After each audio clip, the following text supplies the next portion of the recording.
Assalamualaikum warahmatullahi wabarakatuh. Sahabat TIJ dimanapun kalian berada, semoga kita semua selalu dalam lindungan Allah Subhanahu wa ta'ala. Salam persaudaraan dari Aceh untuk teman-teman yang ada di seluruh Nusantara, dari Sabang sampai Merauke, dari Miangas hingga Pulau Rote. Selamat sore semuanya.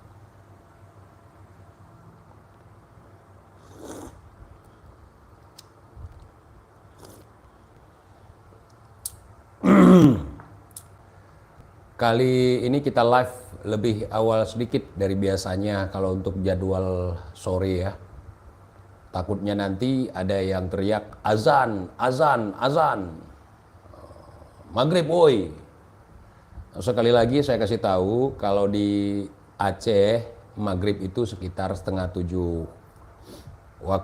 Zona waktunya sama seperti di Jakarta juga menggunakan waktu Indonesia bagian barat. Cuman untuk jadwal sholatnya 1 jam lebih lama dibandingkan dengan di Jakarta. Nah, Waalaikumsalam warahmatullahi wabarakatuh. Jadi begitu saudara, saya tahu mungkin ketika saya jelaskan ini mukibinnya belum masuk ataupun teman-teman sahabat TJ nggak denger gitu. Ya makanya saya kasih tahu dulu, nanti nggak harus kita bahas itu lagi. Nah ini baru saya bahas barusan, beda 1 jam, ya kan? Karena kenapa? Karena ini kita live, jadi ada yang masuk belakangan ya saya maklum, ada yang masuk belakangan, ada yang nggak denger apa yang saya bahas di awal gitu. Jadi begitu. Tongkrongan dekat makam Faqih Muqaddam Tarim nyimak. Ahlan, ahlan ya wali, ya aulia. Jadi saya dengar ceramah lagi-lagi, ceramah double ya, yang mengatakan bahwa kampung yang tidak ada Habib itu kampung yang sial, saudara. Kampung yang tidak ada Habib, kampung yang sial katanya. Terus terang nih, di kampung saya nggak ada Habib. Nggak ada. 1 orang pun Habib nggak ada. Setengahnya pun nggak ada.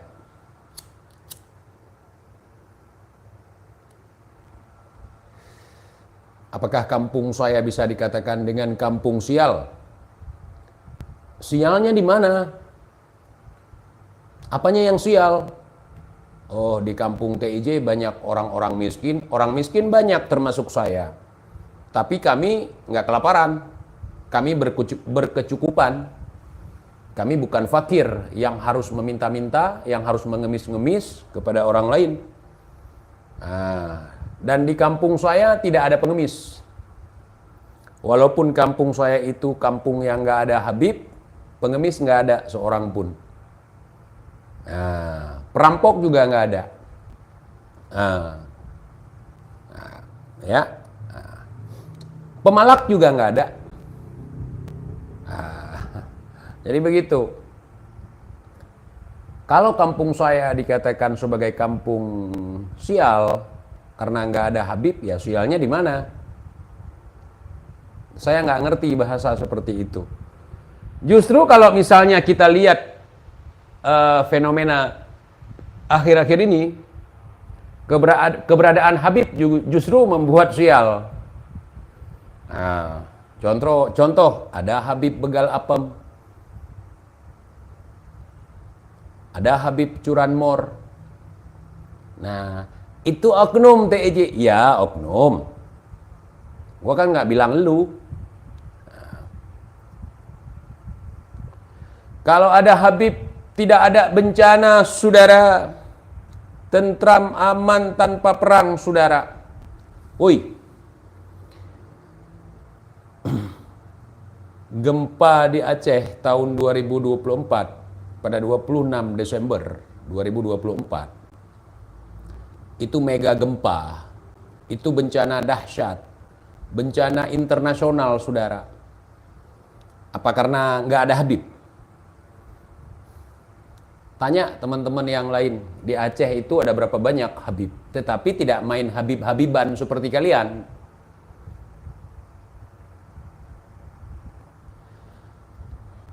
Itu 2024 belum ada gerombolan keputihan itu di Aceh, FPI. Nah, ya, masih masa konflik itu. Belum ada di Aceh. Enggak ada, maksudnya enggak ada masyarakat yang tahu tentang FPI gitu. Enggak ada yang tahu tentang seperti itu. Kemudian Habib banyak di Aceh. Nah, jadi kalau di Aceh itu dalam bahasa masyarakat umum, makam-makam wali itu rata-rata dipanggil Habib, walaupun bukan Ba'alwi. Sekarang kita baru tahu bahwa Habib itu gelar untuk kaum Ba'alwi. Jadi ada makam Habib di atas. Sebenarnya dia nggak tahu itu siapa. Cuman karena ada cerita rakyat, kalau itu adalah makam seorang wali, ya udah Habib aja gitu. Orang yang kita cintai, nah, gitu aja. Atau makam muslimin. Ya, jadi makam-makam peninggalan perang, makam-makam yang dulu di dalam rimba disebut makam aulia, makam Habib, makam wali, begitu. Jadi kalau Habib Ba'alwi di Aceh banyak sekali, ya. Cuman di kampung saya nggak ada. Tetangga kampung saya ada yang pengangguran, ada yang gosok batu aki, ada yang apa? Ada yang jualan ikan, nggak ada yang jualan jigong bekas, jualan agama, teriak-teriak begini, teriak begitu. Dan mereka kita perlakukan sama seperti kita. Nah, kita tegur sapa, bang, nggak ada manggil bib, nggak ada, bang, mana aja nggak nampak-nampak. Kita tegur sapanya sama.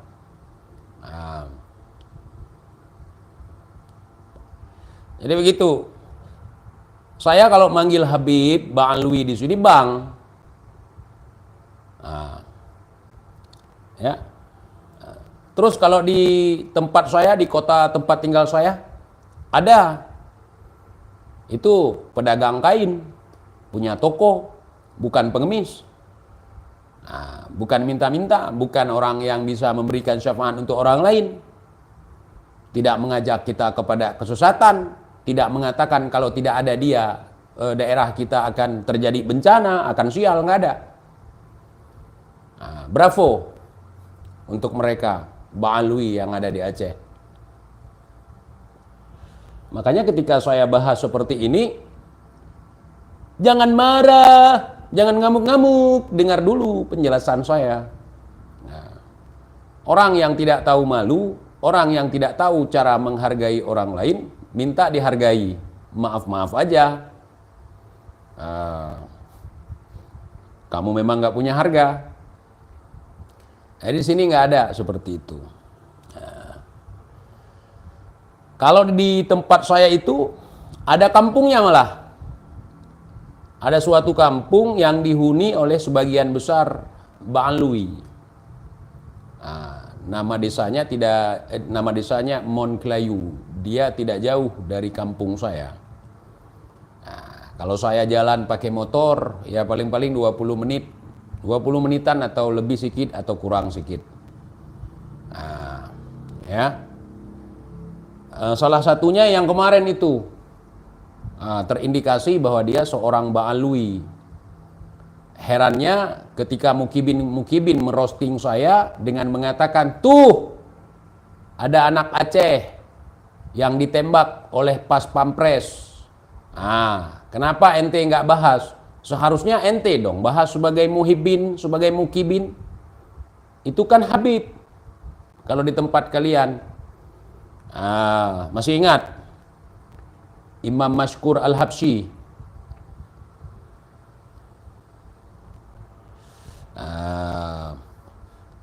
Jadi begitu, saudara. Jadi kita di sini di Aceh ini Tidak ada main Habib-Habiban, main itu kecuali kalangan kibin. Kalau saya biasa aja. Orang kampung saya juga biasa. Orang kampung saya bilang, oh kalau dia sok Habib, kalau dia Habib, kita juga Habib katanya. Jadi kalau udah ngomong gitu ya terserah lah. Terus kalau memang seperti itu, Habib itu kalau nggak ada di satu kampung, nggak ada Habib, bakal terjadi kesialan, bakal terjadi bencana, peperangan, bencana alam. Terus di Yaman itu yang kampung Habib sendiri kenapa perang? Ya, kenapa perang? Nah, saya juga bingung. Tolong dijelasin, tolong dijawab.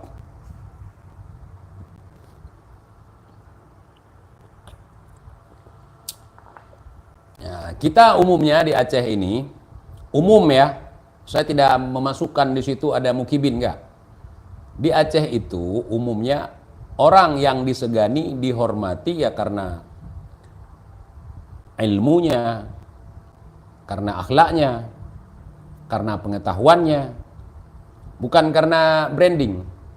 Nah, karena ada sesuatu yang dilakukannya setidaknya bermanfaat untuk masyarakat atau bermanfaat untuk dirinya sendiri paling.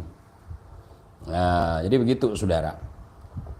Misalnya dia keturunan siapa, ada penghormatan kalau dia memang keturunan siapa. Tapi kalau dianya sendiri mengikuti nilai-nilai kebaikan seperti yang dilakukan oleh leluhurnya. Misalnya ada cucu pahlawan. Kalau misalnya dia kurang ajar, kalau misalnya dia tidak berakhlak, kalau misalnya dia orang bodoh, kalau misalnya dia urak-urakan, narkoba, segala macam, mabuk-mabukan, itu nggak ada apa-apanya di dalam penilaian masyarakat. Sama juga sampah masyarakat begitu. Nah, jadi standar daripada si Ali Jindan ini mengatakan bahwa ketika suatu kampung itu tidak ada Habib, maka kampung itu sial. Nah, jadi ceritanya gimana ini? Konsep sialnya gimana? Kalau saya nggak percaya omongan seperti itu.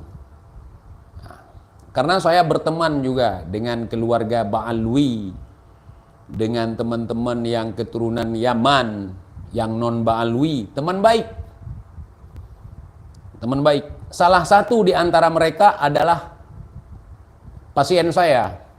Pasien apa TIJ? Ketergantungan narkoba jenis sabu.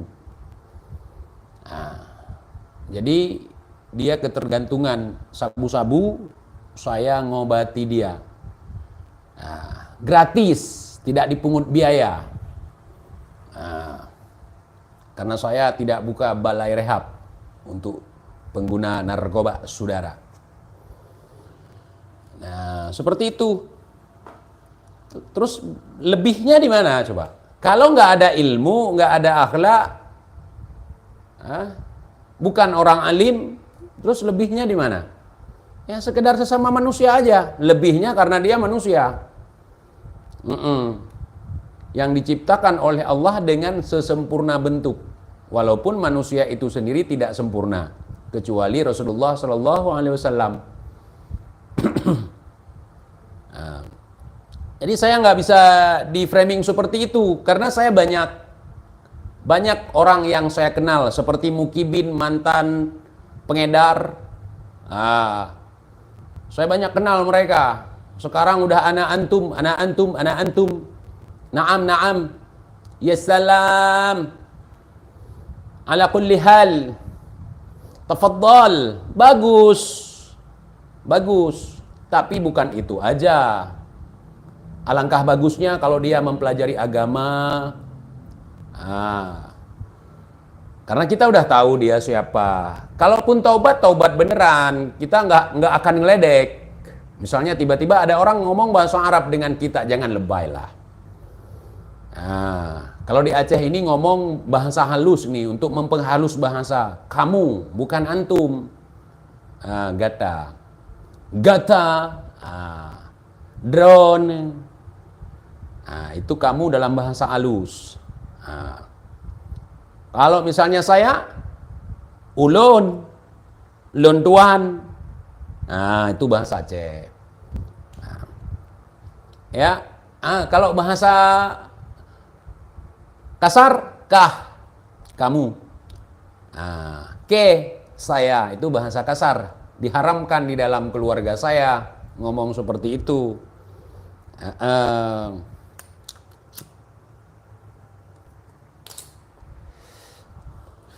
Jadi gitu, saudara.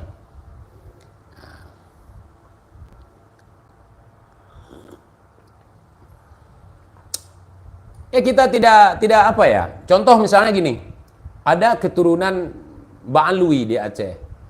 Kalian di Jakarta itu, di Pulau Jawa itu memanggilnya Habib, menganggapnya ulama, menganggapnya orang alim, menganggapnya wali, menganggapnya pembawa berkah.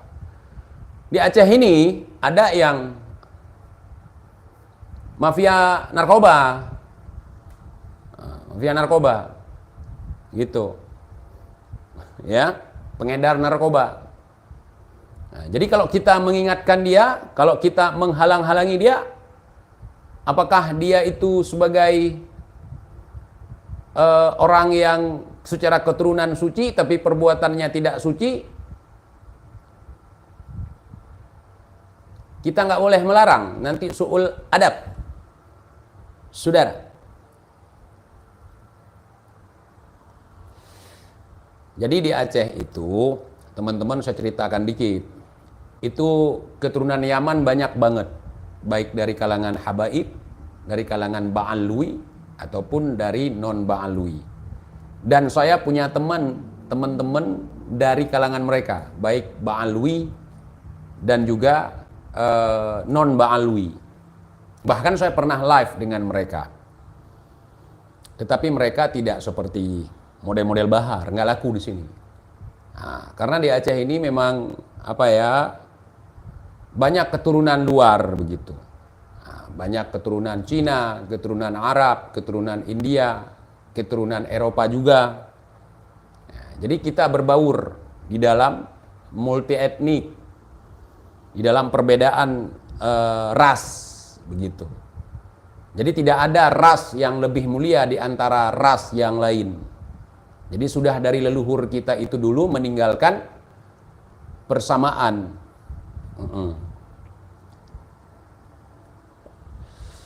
Persamaan begitu. Nah, basis Bahar di Aceh Timur enggak terlalu banyak, di Langsa. Nah, kemudian di Sigli enggak terlalu banyak. Kemudian di Banda Aceh segelintir. Itu cuman mukibin-mukibin aja yang anak-anak FPI gitu. Dan rata-rata SDM rendah. Mohon maaf nih, teman-teman saya juga ada. Mereka memang SDM rendah.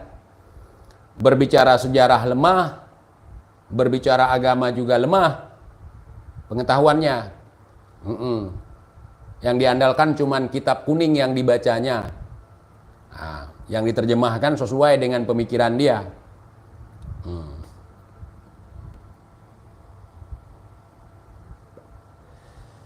Ya, jadi begitu, saudara. Nah, makanya TNI Aceh ada yang bermata biru. Betul ada ya yang viral itu. Banyak sebenarnya yang bermata biru. Nah, tetangga saya juga perempuan itu matanya biru. Nah,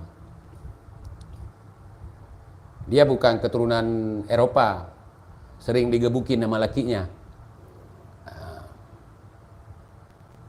Soalnya Malaysia sangat menghina banget Indonesia. Enggak juga, Bang.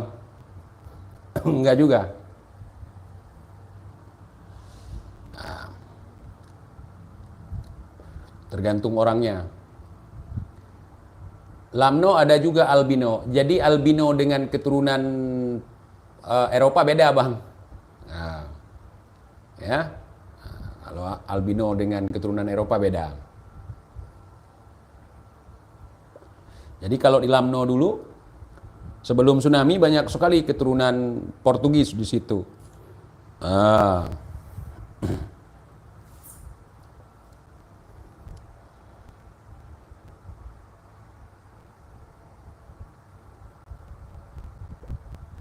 Habib di Kalsel panggil tukang sunat. Kenapa begitu? Kalau di tempat saya itu ya biasa aja. Karena memang Habib kerjaannya bukan dawir. Dan nggak semuanya sebagai pemuka agama. Ada juga yang berdagang. Ada juga seniman. Ada juga ya baik seni rupa maupun mereka bergerak di dunia tarik suara. Itu teman-teman saya. Marga Al-Habsyi. Assalamualaikum. Nggak ada ngomong anak antum dengan saya.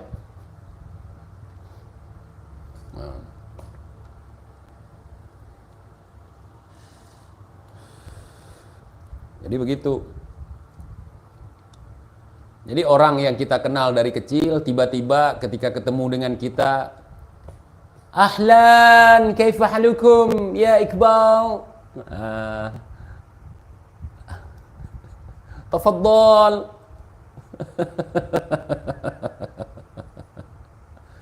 Aduh. Jadi ngeri juga seperti itu.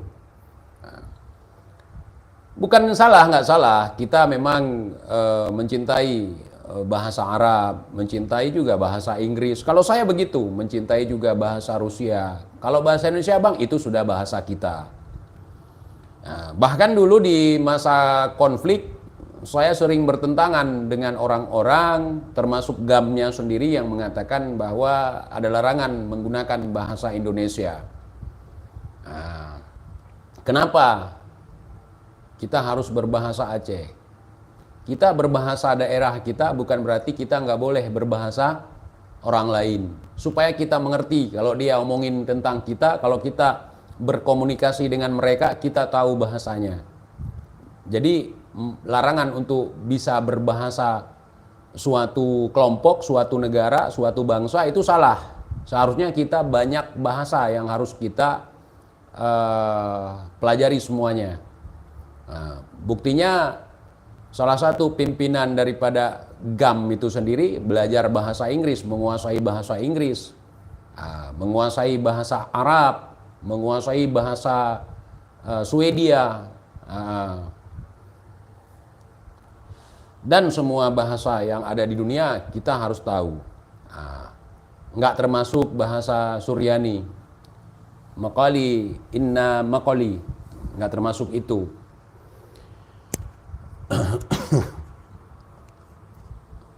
Jadi itu error ya, betul Bang, error itu.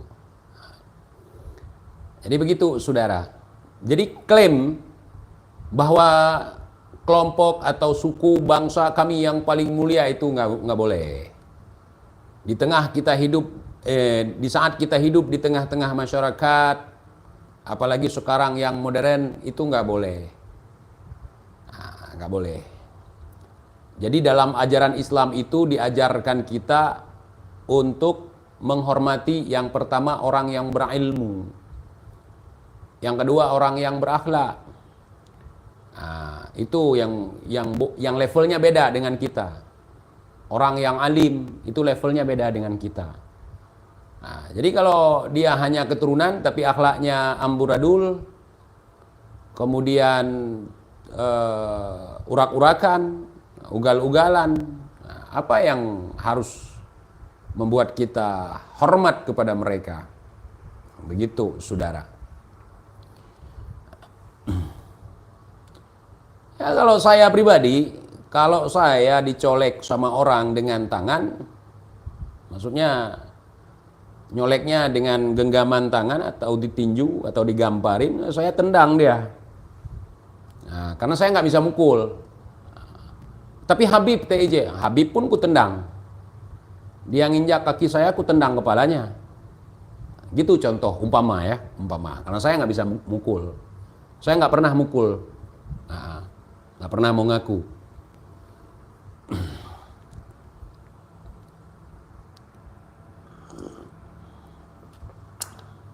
Udah cukup.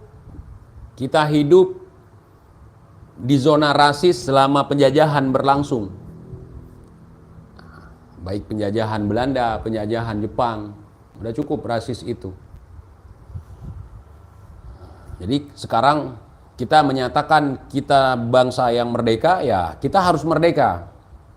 Merdeka pola pikir, merdeka apapun. Dalam beragama juga harus merdeka kita. Jangan ada orang mengambil kesempatan untuk menipu kita dengan berkedok agama. Kenapa orang berbondong-bondong sekarang menipu berkedok agama? Karena tidak ada yang berani melangkahinya, nggak ada yang berani membantahnya. Ya, ditinjau dari pengetahuan, SDM rendah. Kita ditakut-takutkan. Contoh misalnya ada seorang mubahalah tunggal. Mubahalah tunggal itu tidak ada dalam syariat kita. Mubahalah itu adalah dua pihak yang bertikai dipertemukan untuk saling mengucapkan, mengikrarkan sumpah. Sumpah laknat. Kemudian ada orang bersumpah sendiri, nenteng mushaf Al-Quran di atas kepalanya dengan bersumpah atas sesuatu misalnya. Terus kita nggak percaya dengan sumpah dia. Kita ditakut-takuti. Yang pertama kita di framing. Kamu tidak percaya dengan Al-Quran?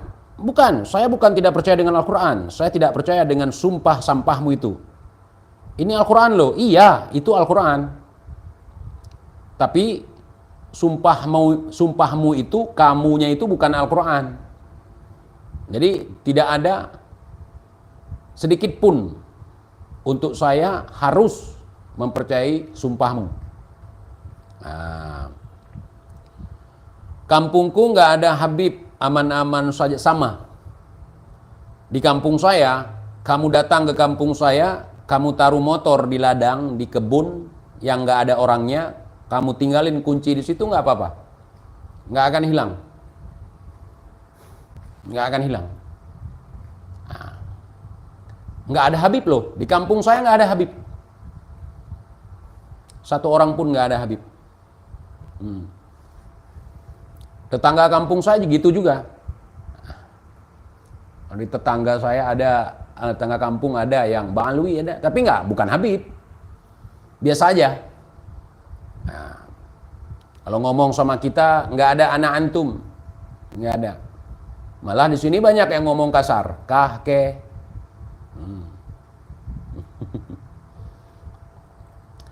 Dan nggak perlu rasis kita. Mereka rasis, kita jangan rasis. Mereka menganggap diri mereka lebih mulia dari kita. Kita senyumin aja, nggak perlu sampai usir lah, nggak perlu. Mereka pun mau diusir, mau pulang kemana? Nggak ada tempatnya lagi di sana. Mungkin datuk-datuknya entah kemana udah nggak tahu. Ya, apalagi cuman yang nempel nyangkok, pasti nggak terhubung ke sana, saudara. Jadi begitu. Kita nggak perlu sampai gara-gara perilaku beberapa orang Habib ini kita membenci Yaman. Nggak perlu. Cuman ketika saya membahas Tarim beberapa waktu yang lalu, saya hanya counter attack apa yang mereka lakukan. Tarim ini begini, Tarim itu begitu. Saya lawan itu. Apa sih hebatnya Tarim itu? Apakah Tarim itu termasuk kota suci yang harus kita imani gitu? Sedangkan 3 kota suci yang kita ketahui selama ini diajarkan oleh guru-guru kita, itu aja udah. Kalau pandangan saya itu, semua negara itu ya sama aja. Cuman ada kota-kota suci, ada Mekah, ada Madinah, ada Yerusalem, Palestina. Itu udah. Kalau dibandingkan TIJ, lebih cinta Tarim apa Malaysia? Saya lebih cinta Malaysia. Kenapa TIJ? Karena Malaysia itu ada sejarahnya. Ada hubungan emosional antara bangsa Aceh, bangsa Melayu Malaysia, dan juga bangsa Bugis. Kalau ditanya, ente milih Tarim apa Rusia TIJ? Lebih milih Rusia.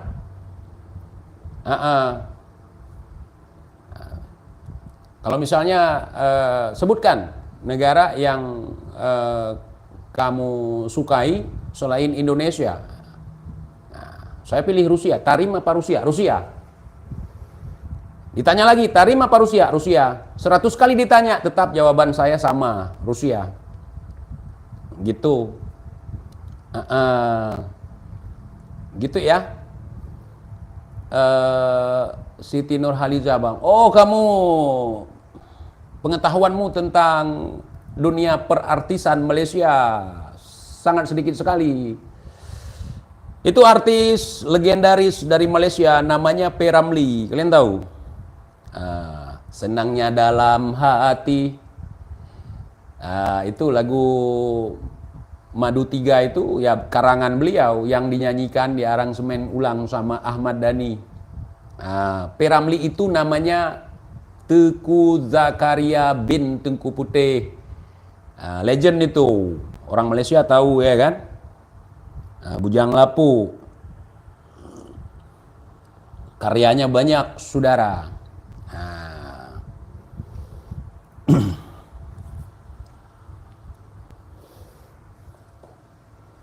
Tahu ya, tahu. Kupilih Cut Tari aja terserah kau lah, Bang. Kalau itu nggak akan mau sama kau. I love you too Rusia. Mereka sudah disebut dalam Al-Maidah ayat 82. Apakah mereka yang disebut? Bangsa Rum? Bukan ya? Iya. Ya.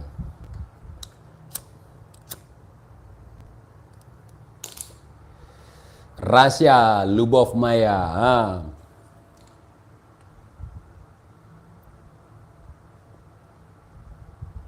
Saya nggak kenal Bang. Yang ditanya nama-nama artis saya nggak kenal.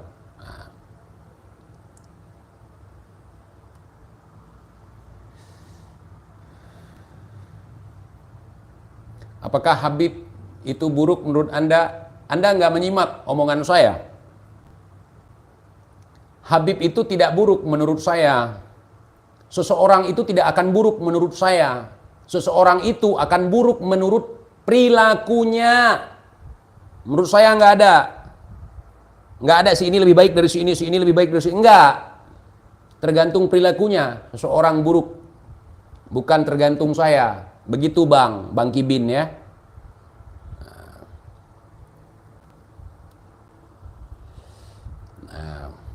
Kalau ditanya sama saya, Bang, kira-kira Pak Jokowi itu buruk nggak? Nggak. Milih Pak Jokowi atau milih Habib Rizik? Pak Jokowi lah. Ya. Tapi dia nggak jujur. Sama mereka.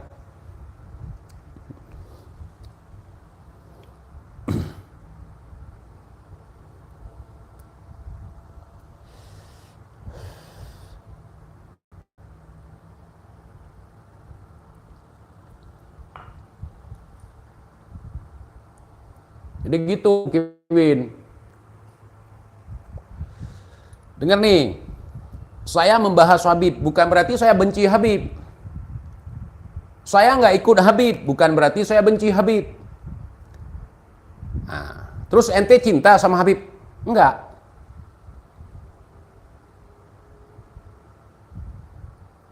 Enggak cinta kan belum tentu benci. Misalnya lu nggak cinta sama bini orang, kira-kira lu benci nggak sama bini orang? Enggak kan?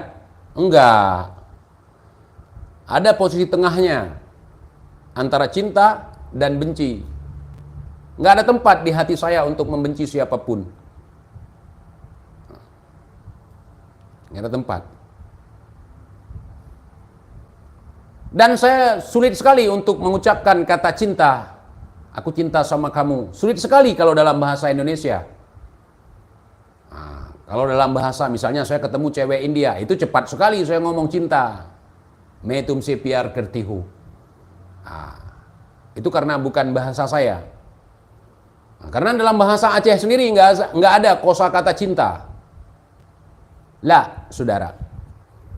Lon galak kedron, itu bukan aku cinta kamu, itu aku suka kamu.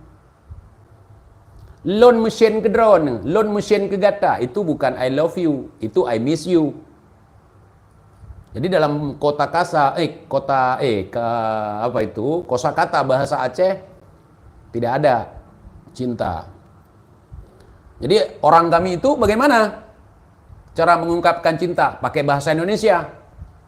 Kalau orang kampung yang nggak bisa bahasa Indonesia, pakai cara menunjukkan perilaku dia bahwa dia cinta, menunjukkan sikap dia bahwa dia cinta. Dan untuk membuktikan kecintaan bukan sablon baju, sablon baleho, sablon banner, bukan. Itu cinta yang lebay menurut saya.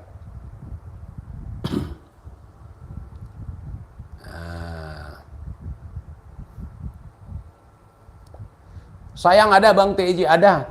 Sayang itu gasih. Gasih lun. Kekasihku. Ada, cinta yang nggak ada. Kalau galak, suka. Kalau suka bahasa Rusia, itu bahasa kotor.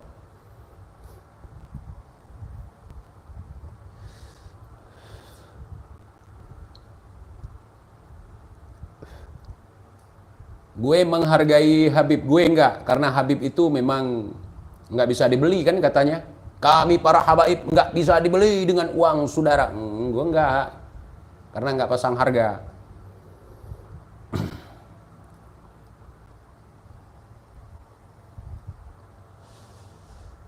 Ada berita nih, Habib maling motor. Ya iyalah, karena dia Habib. Karena Habib itu istimewa, makanya beritanya viral. Jadi jangan salahkan orang. Kok Habib itu dibahas yang begitu-begitu, yang curi motor. Kan banyak pribumi juga curi motor, maling motor, curanmor. Ya karena Habib ngakunya orang yang paling mulia. Nah, kalau dia ngaku orang biasa ya nggak masalah. Biasa itu, maling, rampok, begal apem, begal nasab, biasa itu, manusia biasa. Tapi masalahnya, kenapa Habib itu begitu gampang viral? Ya karena dia bukan manusia biasa katanya. Bukan manusia biasa. Muka lu mirip Bahar Bang, mungkin jodoh. Aminkan.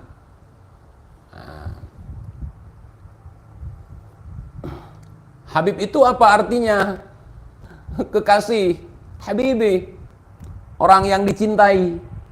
Tentunya ya mencintai juga, ya saling mencintai lah. Yakin nggak mau peluk saya?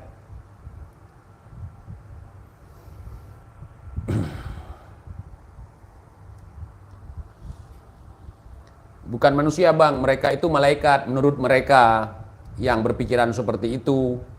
Karena adonannya beda, kata si novel. Adonannya beda. Nah, jadi kalau mengkritik Habib sama dengan iblis katanya. Nah, ya, kalau kita ya manusia biasa. Nah, yang penciptaannya dari setetes air, ya, menjadi segumpal darah.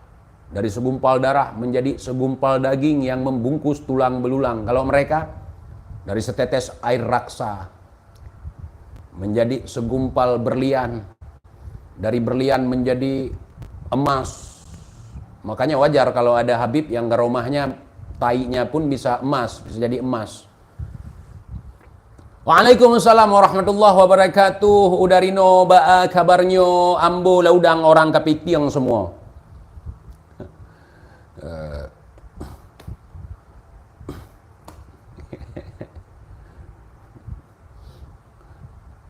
Apakah Habib itu semua Ba'alwi? Kalau kata Habibnya sendiri iya. Cuman di Aceh itu ada pemahaman begini, kalau wali, kalau orang alim, kalau orang-orang suci itu dipanggil Habib. Walaupun dia bukan Ba'alwi. Gitu. Orang yang dikasihi, orang yang dicintai. Gitu.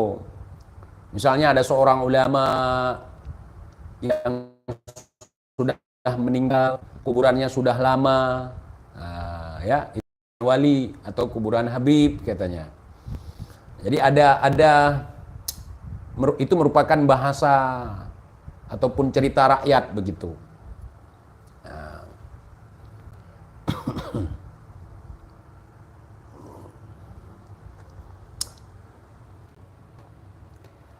saya mencintai kiai dan para habib, alhamdulillah hati saya masih terjaga. Nah, jikalau kamu mengatakan seperti itu, belum tentu kamu betulan tulus cintamu. Karena sesuatu yang tulus itu tidak gampang diucapkan, saudara. Nah, misalnya isi hati saya terhadap Habib, menurut penilaian kalian saya membenci. Nah, kalau saya udah menyebutnya Habib, tidak mungkin saya membencinya. Dan kecintaan saya tidak perlu saya koar-koar. Saya mencintai kiai dan Habib. Saya tidak perlu melakukan itu. Nah, karena cinta itu ya ditunjukkan dari perilaku. Sesuatu yang diucapkan, diulang-ulang, dan ringan kita untuk mengucapkannya, seolah-olah itu tidak ada ruhnya. Ya, tidak menjiwai. Nah, jadi cinta udah. Misalnya kita cinta sama istri kita, nggak perlu kita ulang-ulang cinta itu. Perilaku kita tunjukkan. Bang, pu di Aceh nah Habib, ko rame Habib di Aceh. Ko rame. Cuman hana yang model bahar ku ulam. Upreh-preh ti ulam na tapi. Tapi wate merumpak ngethodik Korean ada. Hidung pesek, mata belok, pipi tembem, perut buncit, badan pendek, kulit hitam. Ngakunya Habib. Lihat orang lain dengan sebelah mata. Begitu duduk sesama Habib, yang lain diacuhkan. Seolah-olah dia yang paling mulia. Perasaan dia yang paling putih, sendiri di situ yang bercahaya. Jadi begini, saudara. Jadi orang-orang SDM rendah ketika orang berpakaian putih dari kepala sampai kaki, kemudian disorot dengan kamera, ditambah lagi lighting, kemudian bercahaya, itu seolah-olah malaikat mereka saksikan. Bukan begitu, woi. Kita harus bisa membedakan yang mana bias cahaya, yang mana orang yang mukanya bersih karena wudhu, yang mana orang yang mukanya bersih karena skin care. Harus bisa kita bedakan itu. Jadi jangan framing, nanti jadi fitnah buat Habibnya. Ada Habib pakai kerudung putih, baju putih, di antara orang-orang yang pakai pakaian loreng, pakaian hitam, terus ada bias cahaya, Masya Allah. Sungguh sangat luar biasa beliau menampakkan cahaya kewaliannya. Nggak nyambung itu. Itu yang bikin kita ditertawakan oleh orang-orang kafir, saudara.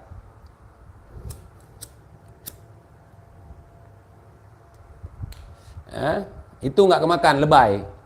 Ajaran Islam itu tidak lebay, jadi jangan kalian lebay-lebaykan. Terus kalau orang Afrika yang taat, yang wudunya terjaga, terus jarang wudu, minimal mandi, bukan gitu. Kalau belum bisa melihat itu, membedakan itu, jangan bicarakan. Ya, cahaya keimanan, cahaya dari pancaran wudhu kita. Bukan seperti itu, saudara.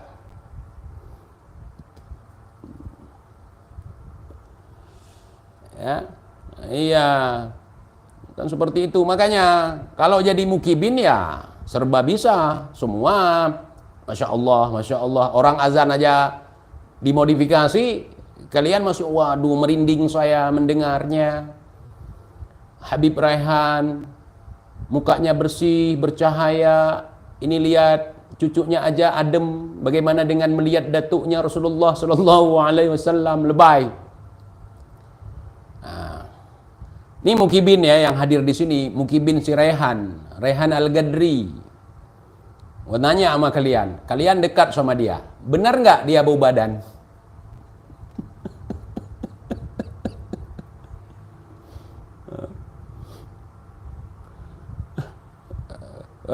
Kalau nggak mau jawab, udah nggak apa-apa. Cukup dalam hati aja.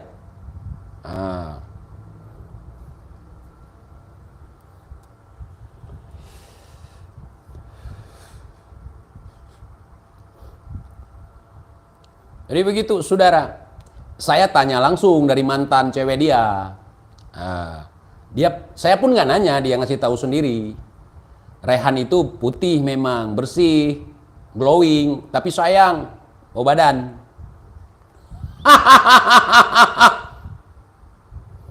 Itu contoh. Kenapa saya katakan itu? Karena kalian lebay sekali. Nah, TIJ ini walaupun dekil, walaupun petani, walaupun kerjanya di lumpur, tapi tidak bau lumpur. Tidak bau ange.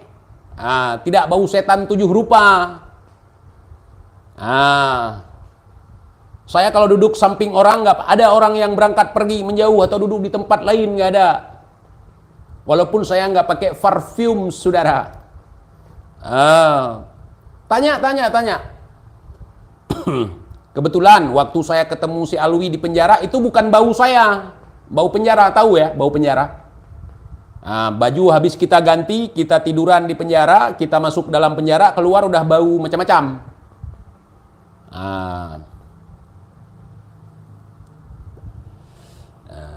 Kenapa? Berdasarkan makanan yang saya makan, berdasarkan apa yang saya konsumsi. Walaupun saya suka makan daging kambing, tapi nggak sampai bau badan, saudara.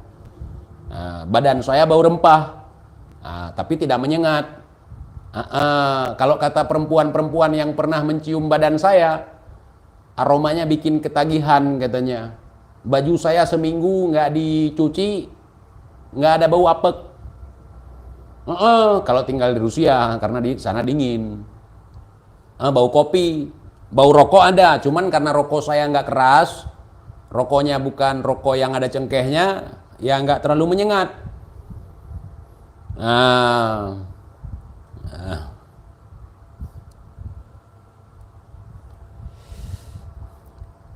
Bang, kenapa di Jawa banyak kali Habiban gitu? Karena banyak yang memberikan tempat, yang memuliakan secara luar biasa, bahkan melampaui batas mungkin ya.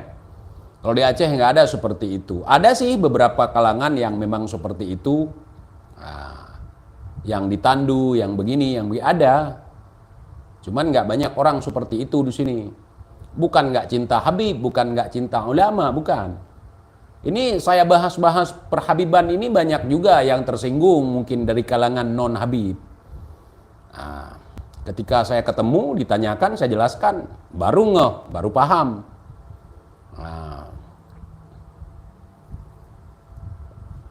Jadi begitu, saudara. Jadi kita tidak perlu rasis, tidak perlu anti Yaman, nggak perlu. Yaman nggak salah sama kita, nggak salah.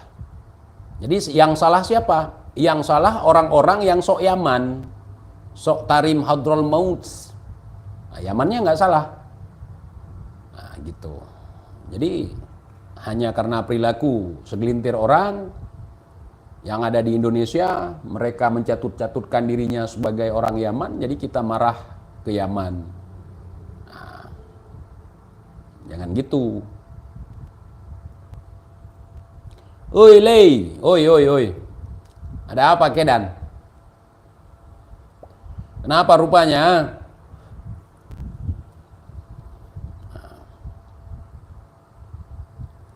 Jadi orang-orang yang tidak punya kehormatan, orang-orang yang tidak punya prestasi, ya prestasinya ya dengan cara framing, dengan cara branding. Masya Allah, gagahnya Habibana. Kalian pernah lihat nggak judul konten begitu? Kalau saya mual seperti itu. Gagahnya Habibana, jalannya letoy, kayak tak bertulang, bibirnya merah, rambutnya pirang, pakaian kayak perempuan, banyak umbul-umbulnya. Ini orang apa jalanan yang mau ada acara maulidan, saudara? Ada umbul-umbulnya. Kemudian dikawal oleh pasukan elit. Pasukan elitnya aja dalam pengawalan buka pintu ketika Jenderal Bahar mau turun. Saya udah tahu bahwa orangnya tidak terlatih. Ya, saya nggak ngasih takut diperbaiki nanti. Begitu buka pintu, posisi dia berdiri salah. Seharusnya sebelah sini, bukan sebelah sini. Kalau kamu berdiri sebelah sini, dia tidak aman, dia terbuka. Dia terbuka lebar. Jadi kesempatan orang buat nonjok dia, kesempatan orang buat nyulik dia masih ada. Kalau dia memang dianggap sebagai orang yang akan diculik, akan disakiti, akan dikriminalisasi. Jadi mau nampang depan kita bahwa dia punya pasukan elit.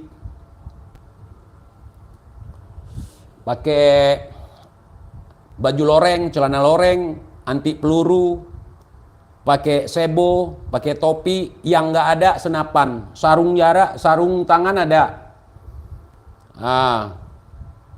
Sarung tangan ada, senapan yang nggak ada. Ya, pasukan elit. Jajaran kunyiliun.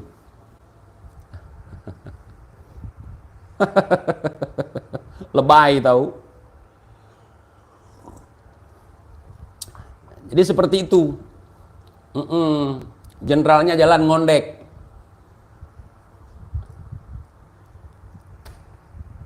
Cara menyapa orang gimana?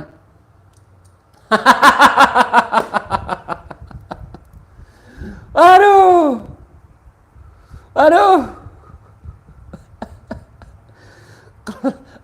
Aduh. Kenapa saya ketawakan ini? Karena kalau laki-laki menyapa orang, tangannya dempet dengan ketiaknya, itu agak gimana gitu. Kalau perempuan iyalah. Hai. Kalau laki-laki, oi. Mau kemana? Kan laki-laki gini kalau nyapa orang. Ini. Terus dia ngaku orang perang, dia ngaku orang lapangan, dia ngaku pernah perang, dia ngaku siap berdarah-darah. Kan lucu, saudara. Lucu sekali. Ya. Di sini maghrib 6:30 bang, santai aja. Abang kalau sudah tiba waktu maghrib, udah wudhu. Akhirnya sholat. Selamat menunaikan ibadah sholat maghrib. Ya. Jadi saya melihat perilaku mereka itu ya seperti itu, lucu. Kalau misalnya saya ini orang jahat misalnya, saya jahat sekali, pingin sekali misalnya menculik Bahar, katakanlah begitu, untuk saya perkosa misalnya. Gampang aja kalau saya mau seperti itu. Ya, nggak usah bawa banyak orang, satu orang aja udah buat nyetir. Saya yang bergerak untuk nyulik dia. Cuman untuk apa? Saya mau yang baik-baik gitu. Kalau memang dia mau, nanti saya lamar. Gitu.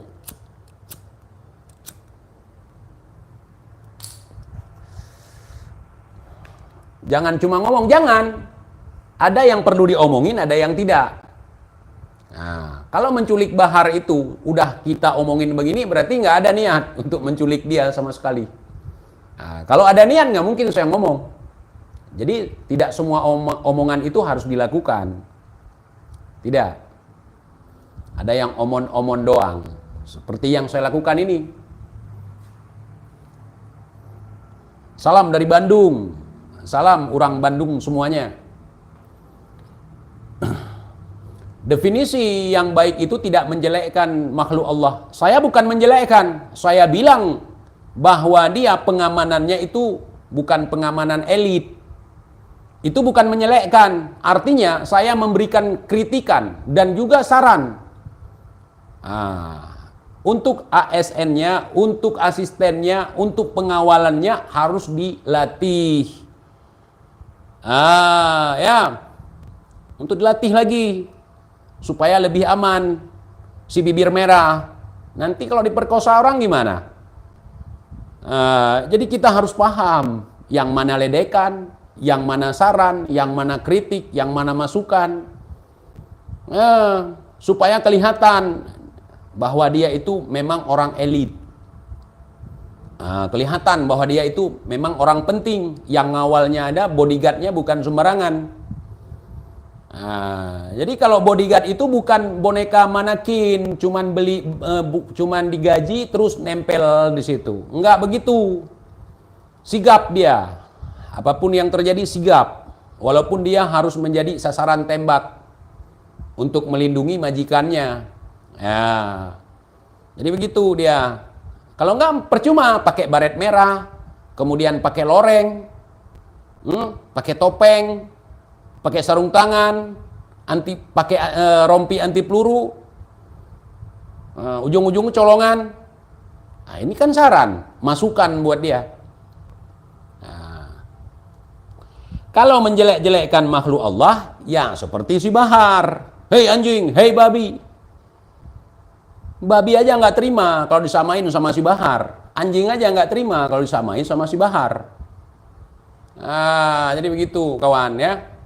Nah, saya kasih sedikit pengalaman saya tentang bagaimana mengawal orang. Ya, saya 3 tahun pernah menjadi bodyguard, bukan menjadi majikan, bukan. Saya jadi bodyguard selama 3 tahun, disewa, dibayar. Ah, ya. Nah, itu waktu masih muda saya. Jadi ASN itu pengawalan seperti itu nggak memenuhi standar. Ah, ya, iya. Jadi 3 tahun saya dikontrak waktu itu jadi bodyguard. Nah, saya punya sertifikat jadi bodyguard. Gitu. Bodyguard orang kaya, bukan bodyguard orang gaya, bukan gaya-gayaan. Jadi mereka membayar saya atas jasa perlindungan. Walaupun saya nggak teriak, saya siap mati untuk dia. Tetapi di lapangan, ketika kita bertugas, kita siap mati. Makanya saya punya pistol, foto pistol, kan ada tuh. Waktu dilaporkan ke polisi, kenapa nggak bermasalah itu? Kan ada pistol di pinggang saya itu. Ya kan? Nah, kenapa nggak bermasalah? Karena memang saya boleh memakainya. Jadi begitu, saudara.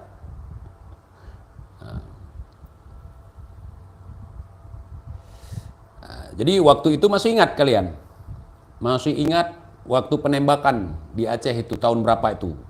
Tahun 2010, 2011. Itu masih ada penembakan-penembakan terhadap kuli bangunan dari Jawa. Penembakan-penembakan terhadap pejabat. Di situ butuh pengawalan.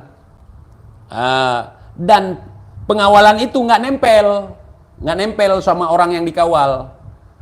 3 tahun saya kalau nongkrong di warung kopi, saya sendiri duduk jauh. Sendiri duduk jauh. Abang mantan kam? Enggak, saya nggak terlibat. Jadi begitu, saudara.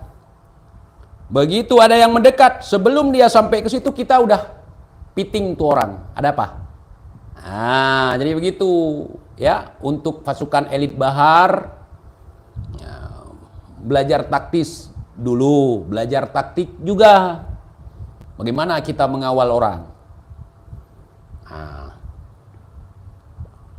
Bahasa kasarnya nih, kalau kita jadi pengawal, apalagi pengawal encuk Nabi, itu kalau dia mau minum, kita dulu minum. Saya begitu dulu.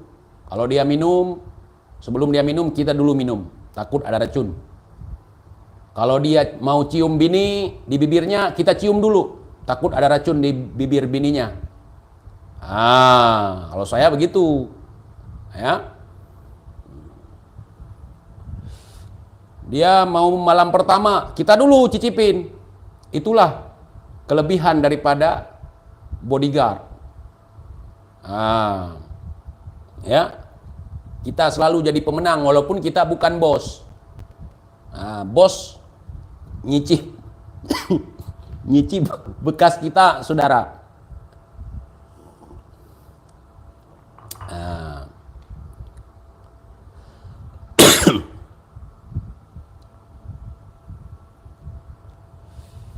Jadi begitu. Ini orang kenapa ya nggak pernah lihat orang kayak gini kan? Enggak. Saya yakin kamu nggak pernah lihat orang kayak gini. Kenapa? Karena yang kamu lihat orang yang kayak gitu.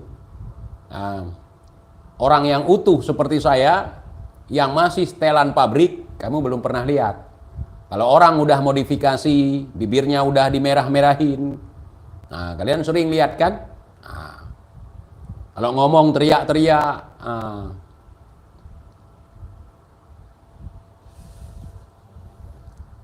jadi begitu, saudara.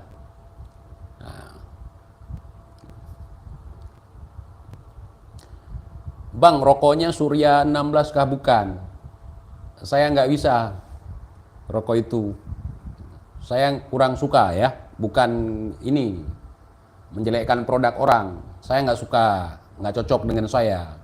Rokok-rokok yang bau-bau Indonesia saya kurang suka. Maksud bau Indonesia gimana? Kayak sausnya kental.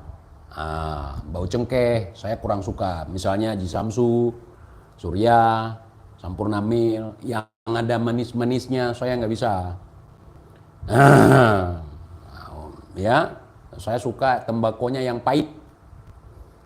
Kopinya pahit, rokoknya pahit, hidup pun pahit. Jadi pahit ketemu dengan pahit jadinya kayak gurih gitu.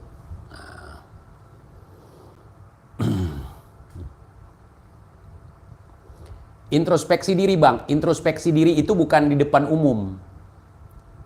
Introspeksi diri itu di saat kita sendiri. Namanya juga introspeksi.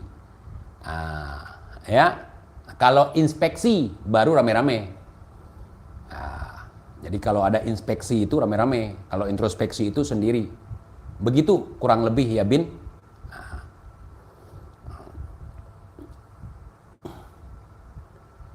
Kan gempa lagi, jangan diomongin lagi Habib.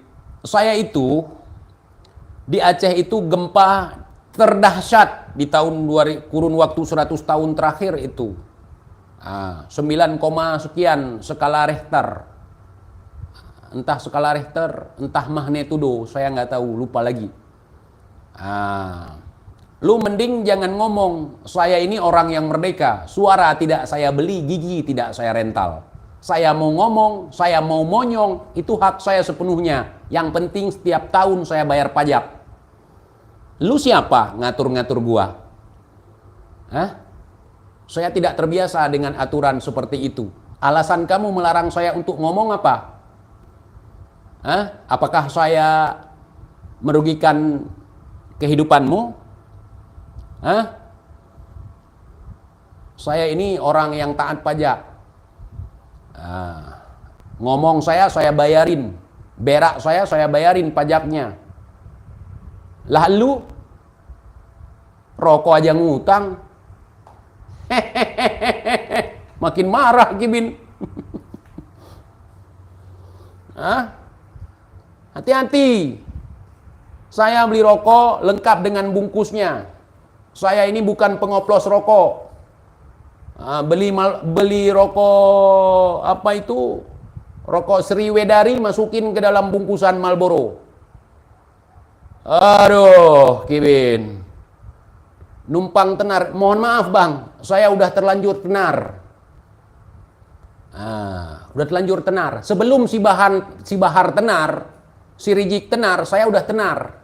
Di mana TJ tenar kok nggak tahu sebelumnya TJ? Saya tenar di alam langit. Tidak tenar memang di alam bumi. Tenar di langit itu lebih baik daripada tenar di penduduk bumi.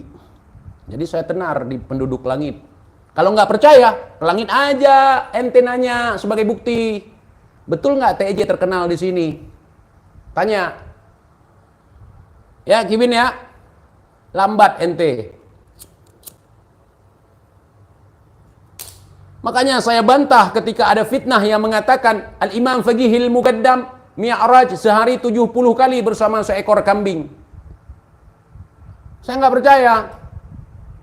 Karena di langit itu tidak tenar. Penduduk langit tidak tahu cerita itu. Ya, iya saudara. Jadi saya apa yang bisa saya lakukan karena sudah terlanjur tenar? Nasib baik saya bisa tenar bagi penduduk bumi. Sebelumnya saya tidak, saya tenar di langit. Ya.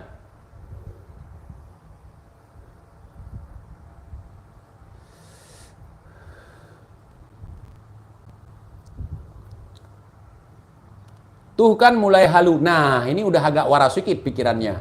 Udah tahu yang mana yang halu, yang mana yang halus. Jadi ada makhluk yang halus, ada makhluk yang halu. Ada cerita makhluk halus, ada cerita makhluk halu. Halusnya 3 kali penyaringan, saudara. Halus sekali.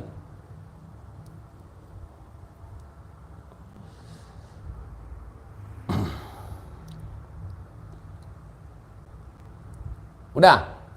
Udah paham? Belum? Belum pun jam 6, kok ada yang teriak maghrib? Aduh, capek saya jelasin. Di Aceh itu 6:30 ya. 6:30 di sini azan maghrib. 6:30 itu nggak ada lagi yang teriak, oi, wai, oi, nggak ada lagi. 6:30 itu muazzin mengumandangkan azan. Allahu Akbar, Allahu Akbar. Gitu. Kalau udah tiba waktu sholat di sini, saudara. ODGJ. Kalau ODGJ-nya seperti ini, bayangkan yang warasnya seperti apa. Bayangkan, kalau saya ini ODGJ, bayangkan kalau saya waras seperti apa. ODGJ ini tidak percaya ada orang yang mi'raj sehari 70 kali bersama seekor kambing. ODGJ ini tidak percaya bahwa ada orang yang menurunkan rantai emas dari langit. ODGJ ini tidak percaya bahwa ada orang yang bisa menurunkan hujan susu dari langit. Bayangkan kalau saya waras. ODGJ-nya aja model seperti ini. Dibandingkan dengan Kibin jauh. Lebih baik saya dalam kondisi ODGJ daripada jadi Mukibin. ODGJ yang punya akal sehat, ODGJ yang masih punya otak, ODGJ yang masih punya nalar. Daripada jadi Mukibin.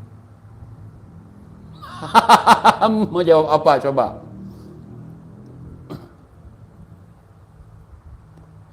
Mau jawab apa coba?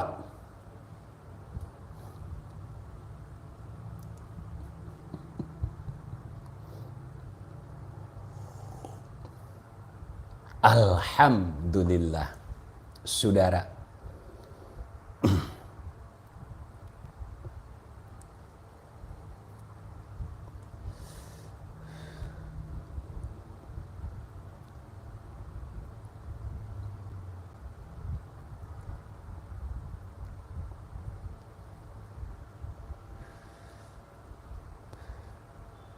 Kalau jadi mukimat emang dapat apa, Bang? Nggak dapat apa-apa. Nah, paling tidak terbodohi. Seperti Mukibin.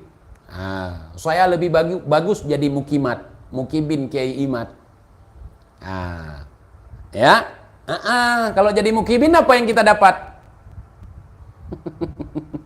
Apa? Bodoh.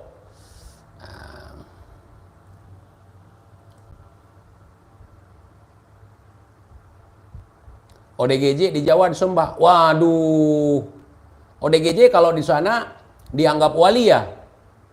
Makanya mereka mengira saya ODGJ. Yang ODGJ disangka wali. Waduh, kebalik lagi otak Kibin. Di Jawa ODGJ jadi wali. Ketika dia melihat ada orang seperti saya yang tidak percaya ODGJ sebagai wali, terus saya dikatakan ODGJ begitu. Seperti 1 second misalnya. 1 second ada Abu Bakar yang telanjang dada kemana-mana, yang silak pinggang, yang maksudnya ngangkat kain sarungnya kalau kemana-mana. Jadi seperti itu.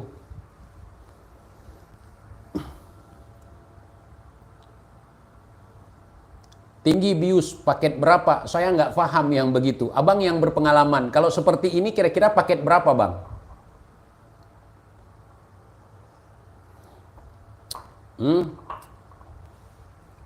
Makanya Bang, taubat. Jangan pakai barang-barang seperti itu. Pakailah akal sehatmu yang sudah terformat dengan rapi sebagai anugerah, sebagai takdir kau sebagai manusia, sebagai fitrah kau sebagai manusia berpikir. Nah, ketika TIJ punya kecerdasan seperti ini dalam berbicara, misalnya kalau saya memuji diri. Nah, kau malah menganggap bahwa saya menggunakan doping atau menggunakan narkoba, ya kan? Nah, tidak begitu kawan, tidak begitu.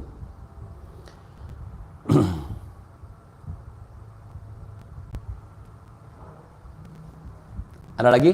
Sudah cukup? Belum pun jam 6.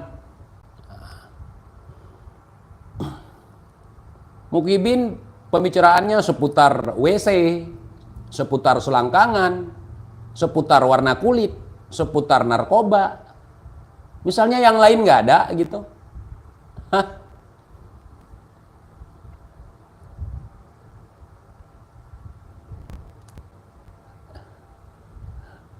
Paling tidak motivasi saya dalam setiap live saya itu ada setengah mukibin, setengah, nggak sampai satu orang, setengah aja, setengah orang, setengah ke atas, dari pinggang ke atas saja. Nah, di situ dia bisa memfungsikan otaknya sehingga bisa mendapatkan akalnya.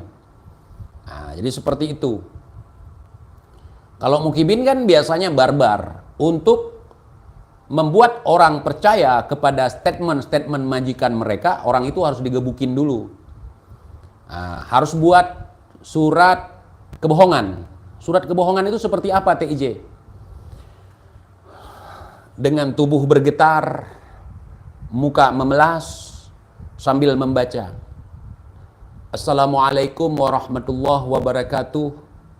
Ana al-Faqir mengucapkan permintaan maaf melalui surat ini. Saya yang bernama Fulan bin Fulan, saya telah melakukan pencemaran nama baik, menghina seorang wali.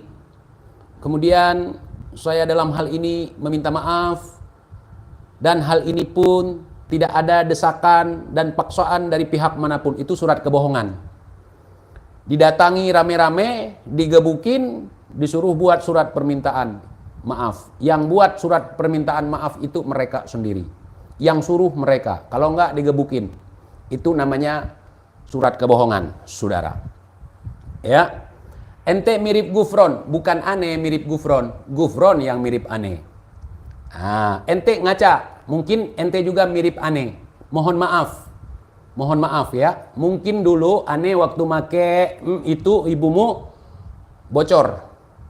Belum sempat saya tiup lagi karena saya kebelet. Coba ngaca dulu, kamu mirip nggak sama saya? Ya, coba ngaca. Nanti habis ngaca tanya, Bu, kenal orang ini nggak? Kok mirip sekali sama saya? Waktu itu hujan rintik-rintik. Di tengah malam yang sunyi, senyap, lalok dalam peraduan. Jadi kami tidak sengaja. Karena ada godaan syaitan, kami melakukannya. Sehingga lahirlah kamu. Secara genetik, secara biologis, akulah papamu. Secara nasab tidak, nak. Tidak.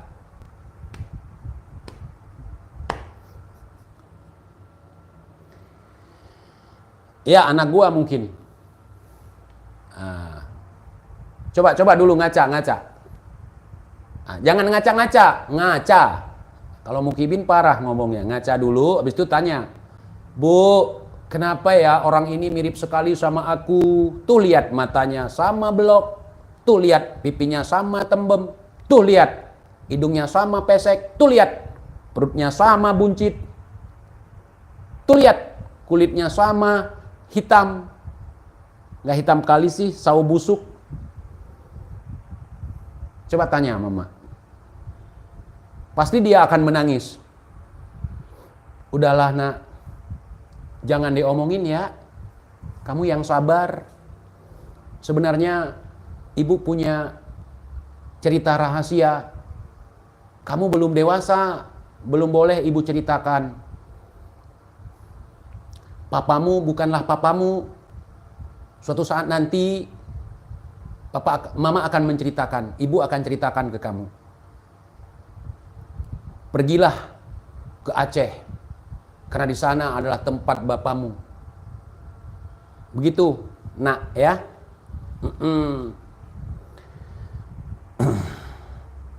Ya, kalau nggak percaya, tes DNA, saudara. Jajarkan kitab-kitabnya, jajarkan sempak-sempak mamanya. Apakah ada sidik jari TIJ? Apakah ada bekas lidah TIJ, saudara? Nggak ada, sudah dibuang. Begitu ya. Begitu. Verifikasi, saudara. Raimu koyo Gufron. Masa sih rai saya keriput? Enak aja ente. Gufron kan udah keriput. Nggak mungkin lah bibir gua keriput. Belum waktunya. Masa umur 45 tahun udah keriput bibirnya? Kalau biasa lihat bibir keriput jangan gitu dong. Mungkin kamu ketika malam Jumat, malam Senin, ketika membuka hidangan, kamu lihat bibirnya keriput. Langsung ingat Gufron kan?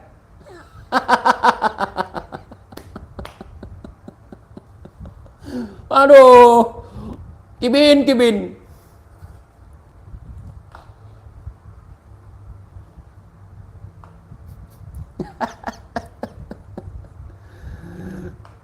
Maghrib, DKI, nggak sholat ya? Oke, ini sholat saudaraku yang ada di daerah apa nih? Oh, bukan DKI, DJ. Siapa DJ? Saya nggak tahu bang. Di sini belum maghrib bang, masih baru siap asar. Di sini maghrib 6:30. Ini jam 6 pun belum nyampe.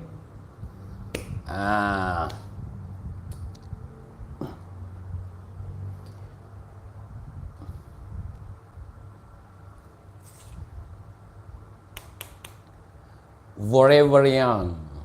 Janganlah. Kalau kita selamanya muda nanti kita bahaya, saudara. Nggak bagus. Hidup itu harus ada penuaan. Sebatang lagi ya. Bang Alam Kebon, sebatang lagi. Si baru kok. Salam dari Lok Semawe. Waalaikumsalam warahmatullahi wabarakatuh. Lok Semawe. Gimana di Lok Semawe na uji-ujian?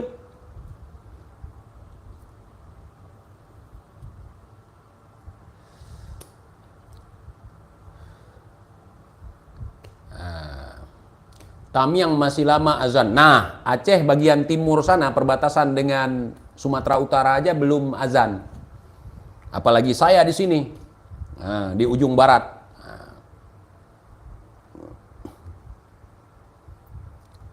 Bang, doyan apem kayak bahar. Kalau apem kayak bahar saya nggak doyan. Tapi apem doyan saya. Apem bahar misalnya. Tapi kalau apem kayak bahar nggak suka. Masa apemnya teriak-teriak. Begitu mau dicolek, saudara, di dalam tubuh kami mengalir darah suci. Takut saya kalau ada apem begitu. Kemudian apem kalau apem kayak bahar, kenapa harus dimereng-merengin kalau bisa simetris? Kenapa kalau gaya berfoto itu harus dimereng-merengin, harus dimenceng-mencengin?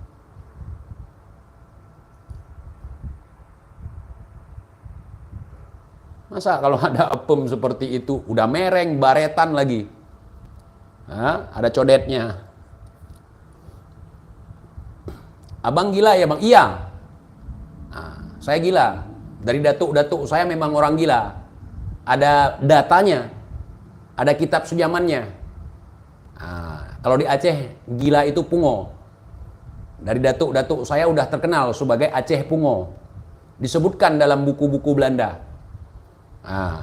Atau beli aja buku, ada. Di Google diketik Aceh pungo. Di situ ada bukunya. Saya arahkan sedikit ya. Pungo itu artinya gila. Saya ini Aceh pungo, Aceh gila.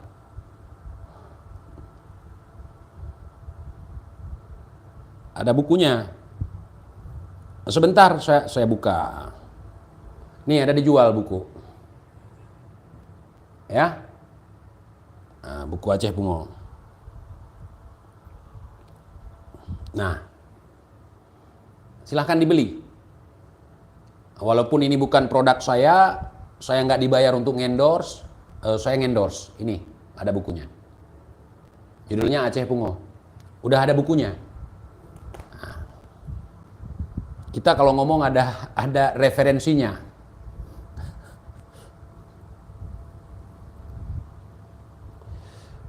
kami semakin gila semakin baik. Ya. Kalau gila kamu 1.000, gila saya 5.000. Pungokah sertuh, pungoke serbe. Kegilaanmu cuma 100, gilaku 1.000, nggak mau kalah. Naik ring aja bang. Tadi malam udah. Saya udah biasa di ring.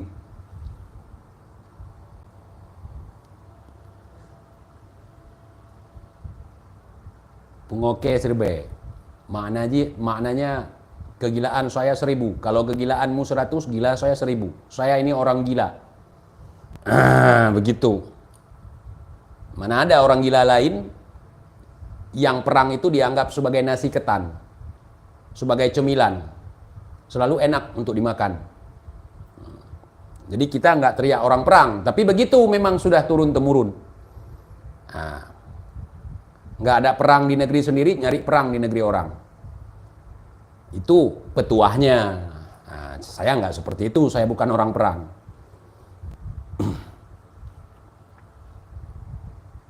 TJ bisa ditabuk sama Faqih Mugaddam. Mohon maaf saudara. Al-Imam Faqihil Mugaddam, seorang wali kutub. Sultan wali. Ya, sultan para wali, Sultanul Aulia. Beliau bersahabat dengan saya. Saya sering bertemu beliau secara yaqadah. Ya.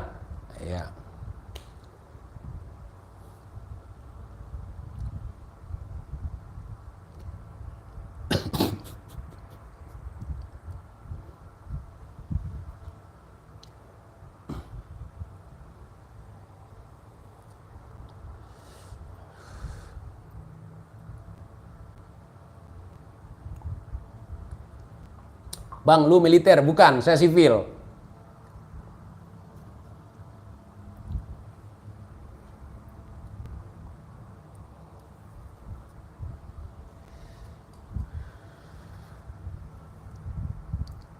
Assalamualaikum bang. Waalaikumsalam warahmatullahi wabarakatuh. Sudah jam 6 kurang 10 menit. Kita pamit dulu ya. Sudah 2 jam, udah 1 jam 22 menit kita live. Bang, bagaimana rasanya satu comberan dengan Fuad dan Wesi? Saya nggak satu comberan dengan mereka. Saya sudah sudah mengarungi samudra ya, tidak main lagi di comberan gitu. Waktu kecil pun saya nggak main di comberan karena di rumah saya ada kolamnya. Jadi di belakang rumah saya itu ada kolam, bukan kolam renang. Karena kita orang hidup sederhana, di belakang saya kan sungai. Sungai itu saya anggap sebagai kolam renang. Saya sering mandi di sungai, nyari udang, nyari ikan, nyari batu.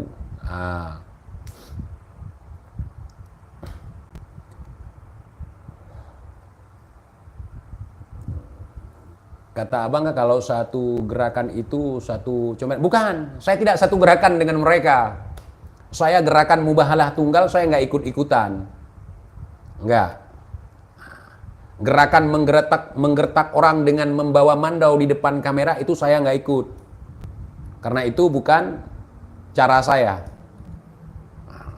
Semarah apapun saya kepada orang, semarah apapun saya kepada pihak lain, saya tidak pernah memukulnya. Kalau pembahasan di media sosial, oh mereka ingin memukul saya, silahkan, saya persilahkan, saya wakafkan di bagian mana mau mukul saya, yang penting otong jangan. Otong saya nanti kalau mati nggak sanggup kalian gotong. Itu bukan garomah juga, bukan. Ya, mau pukul di muka, di kepala, kalian pijak-pijak kepala nggak apa-apa, tapi di otong jangan. Ya, udah dipukul nggak sanggup dipikul nanti.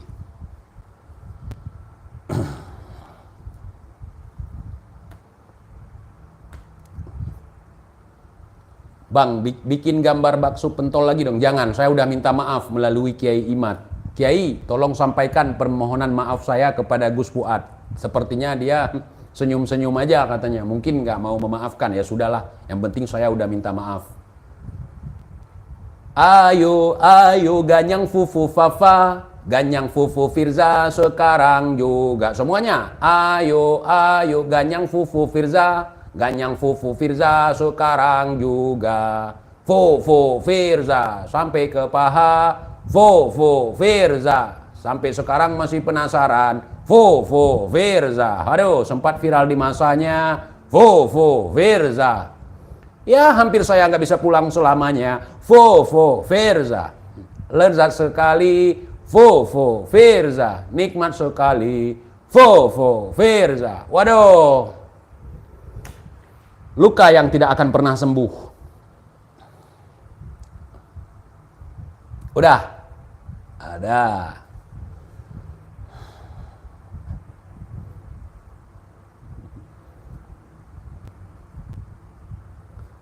Malam live lagi bang, insya Allah. Karena saya sedetik ke depan nggak tahu umur saya seperti apa.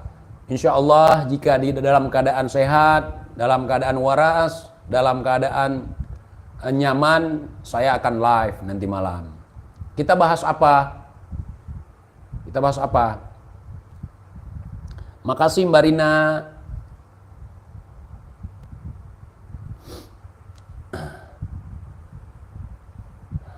Fufu fafa apa bang? Fufu fafa ya bahasa marsupilami saudara. Fufu fafa, fufu fafa, fafa fufu.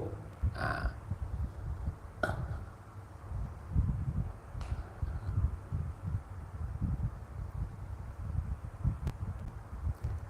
Bahas cara menjadi ganteng bang. Kamu harus ke sana tuh, ada sumur keramat yang sudah diludahi oleh Habib, yang sudah dicampur dengan air sumur Zam-Zam.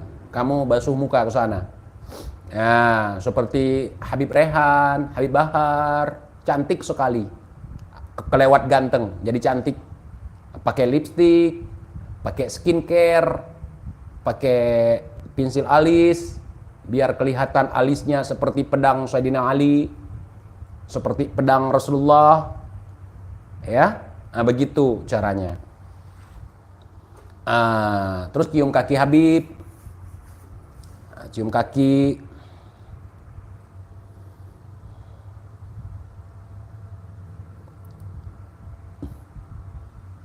Udah.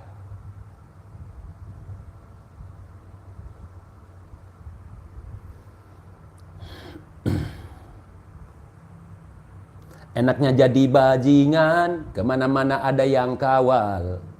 Enaknya jadi bajingan, kemana-mana ada yang ngasih uang. Bajingan, bajingan, bajingan, bajingan. Enaknya jadi bajingan, modalnya lilit kepala sorban. Bajingan, bajingan.